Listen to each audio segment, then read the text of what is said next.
बंधुगण एतद्वारा आपण मानकु जणाउछु जे राष्ट्रीय आईन सेवा प्राधिकरण निर्देश क्रमे एई मार्च मास 8 तारिख द्वितीय शनिवार दिन प्रत्येक जिला और तालुक स्तर रे थिबा कोर्ट परिसर रे एवं मान्यवर हाईकोर्ट परिसर रे प्रथम राष्ट्रीय लोक अदालत अनुष्ठित हेबाकु जाउछि।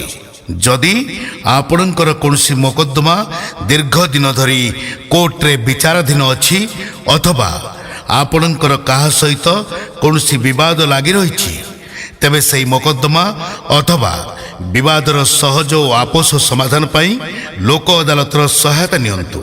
दीर्घ दिन धरी चालू रहितबा मोकद्दमार सरल और सहज समाधान एवं आर्थिक और समय अपचयर मुक्ति पाइबा पाई एही सुजोगर लाभ उठांतु।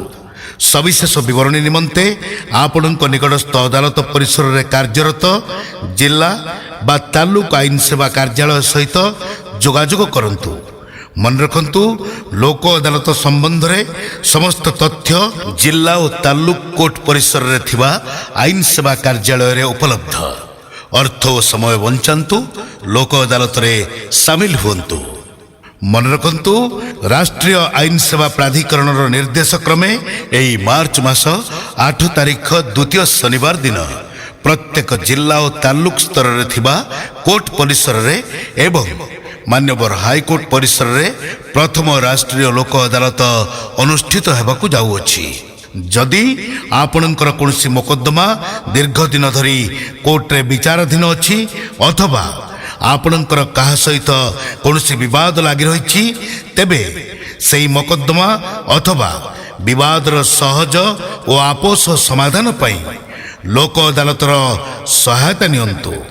दीर्घ दिन धरी चालू रहितबा मोकद्दमार सरल और सहज समाधान एवं आर्थिक और समय अपचयर मुक्ति पाइबा पाई एही सुजोगर लाभ उठांतु।